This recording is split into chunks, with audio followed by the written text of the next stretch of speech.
I'm Miss Peer Editor, and today we're writing a high-scoring body paragraph for Q1, the synthesis essay, on the AP English Language and Composition exam. Make sure to watch until the end to see my full body paragraph.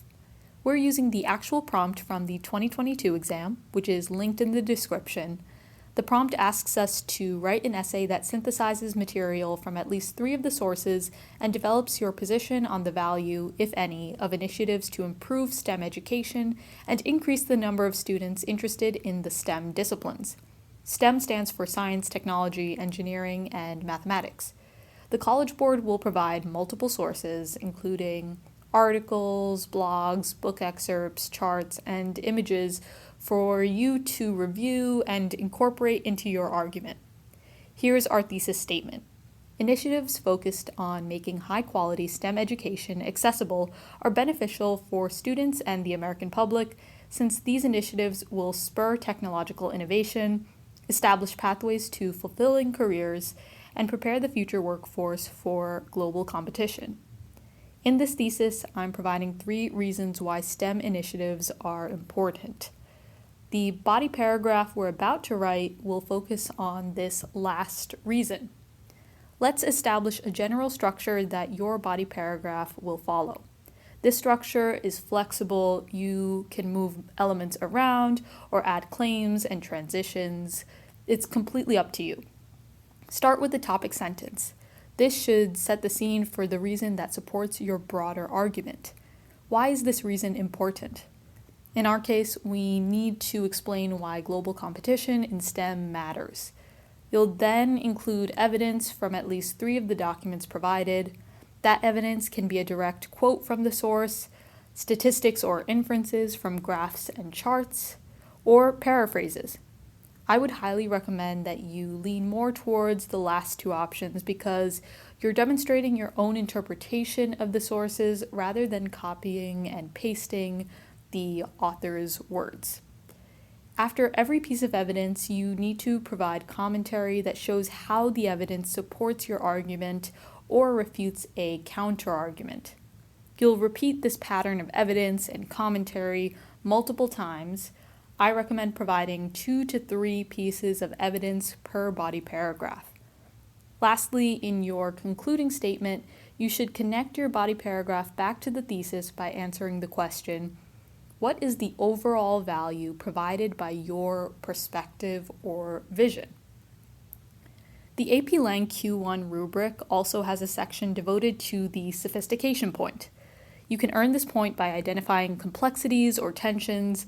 Complexity is all about nuance. You should describe underlying trends that are causing an issue, discuss biases and assumptions that people make which are affecting the way this issue is being addressed. Integrate multiple considerations. Not only will we consider why STEM initiatives are necessary, but we'll also consider what an effective STEM initiative will actually look like and what kinds of resources, classes, skills, and tools it should offer. For tensions, look for discrepancies, disparities, and contradictions. Those are all ideas or situations that don't fit with each other or demonstrate some kind of inequality. Think about perspectives that directly oppose each other. Students often ask me, hey, if I include a counterargument, will that help me get the sophistication point? And the answer is yes, it can, but you can't earn this point just by making a vague reference to that counterargument. You need to explain the counterargument clearly with detail and refute it with solid logic and evidence, or show some kind of compromise. Another way to earn the sophistication point is by situating your argument within a broader context. Explain the impact on various stakeholders, students, teachers, the government, companies, etc. Think about limitations you're facing, costs, and consequences, whether positive or negative. In the business world, there's an acronym called PESTLE, which stands for Political, Economic, Social, Technological, Legal, and Environmental Implications, and you can discuss those factors here as well. You can also make effective rhetorical choices that make your argument more persuasive or compelling to the reader, and a few examples of those choices are repetition, parallelism, and juxtaposition. Employ a vivid and persuasive style. Vary your sentence structure, provide transition phrases and sentences to make each idea flow logically into the next, and elevate your word choice. Here's exactly what you should look for when you're selecting evidence and developing commentary. If the source is some kind of visual with numbers, so a graph or a chart, look specifically for upward and downward trends.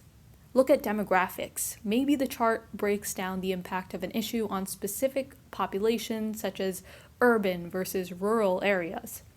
And that's your chance to compare how that impact is different across subsets of the population.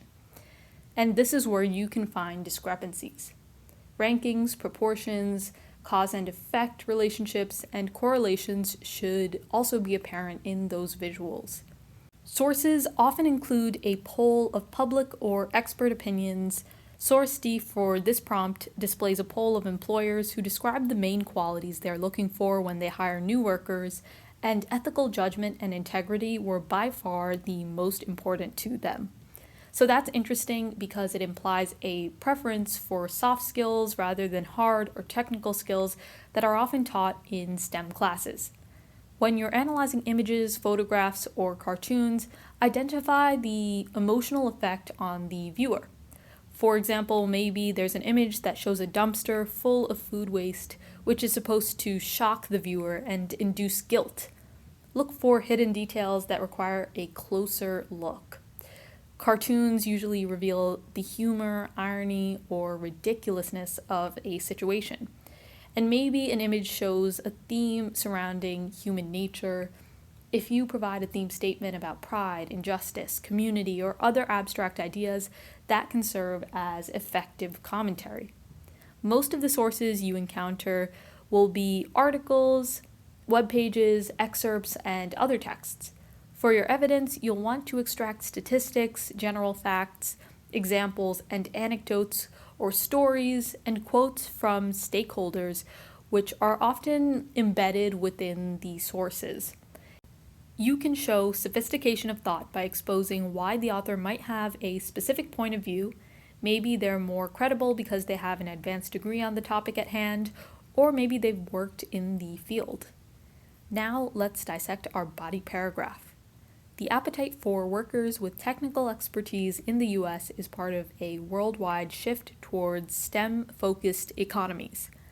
This topic sentence explains exactly why global competition in STEM is important.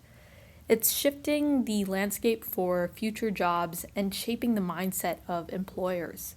In the race to develop cutting-edge solutions that will make the world healthier and more efficient, highly educated workers are in demand.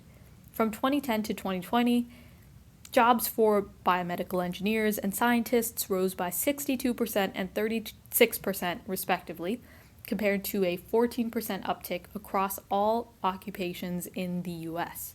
Source B. This highlighted sentence is my evidence.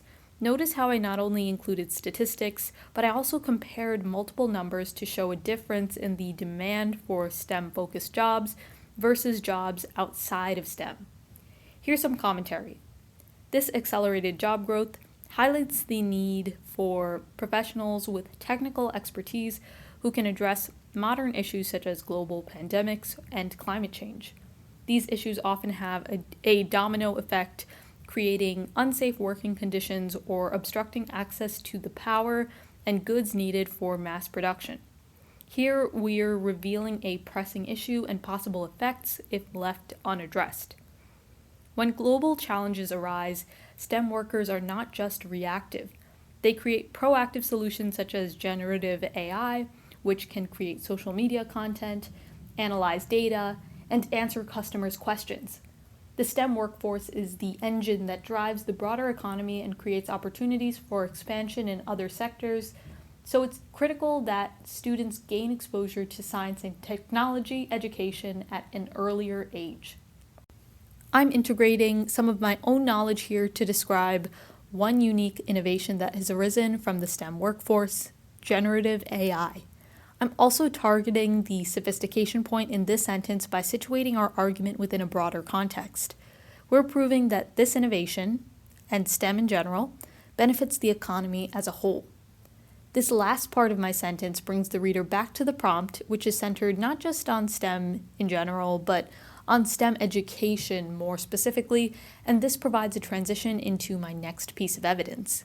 A 2012 study demonstrated that American students are falling beyond the 30th percentile out of 65 educational systems in science and mathematics, proving that STEM initiatives in early education are more critical than ever. As technical jobs multiply and American STEM proficiency lags, there may be a gap between the demand for and supply of skilled workers, and economic growth in other countries may outpace American growth. In this underlined portion, we're highlighting a tension or discrepancy. There are a lot of STEM jobs out there, but there are not enough workers to fill those jobs. Some government officials have echoed this sentiment in their push to prioritize funding for STEM education over the humanities, but they are missing a key point. These areas of study are not mutually exclusive, and technology scions, including Steve Jobs and Mark Zuckerberg, have achieved their success using an interdisciplinary approach, Source C. I've highlighted my evidence and notice how I'm mentioning anecdotes about these tech executives that I found within the source without quoting the source directly. I'm summarizing the author's example in my own words. While STEM initiatives give schools the ability to make monetary investments in lab equipment and digital infrastructure, schools should encourage students to invest time in both STEM and the humanities by making connections across fields. Here, I'm providing a more nuanced perspective by suggesting that we can offer STEM education without neglecting the humanities. Do not feel pressured to see this prompt through a black and white lens. It's totally okay to make compromises and concessions in your essay. For instance, a student learning about the mechanics of wind turbines may learn about the evolution of power generation since the Industrial Revolution simultaneously in history class. This is my own example of an interdisciplinary approach that supports my previous point. Lastly, we have the concluding statement. An effective STEM program should help students refine their technical skills while communicating their ideas clearly, considering ethical implications, and understanding the history of scientific advancements. We're articulating our vision for an effective STEM initiative and showing what value that would bring to students who will make up the future workforce. In the comments, tell me what commentary you would include in a body paragraph for this prompt, or ask any questions you have regarding AP Lang Q1. If you found this video helpful, please like, subscribe, and tap the bell to receive notifications. I'll see you next time.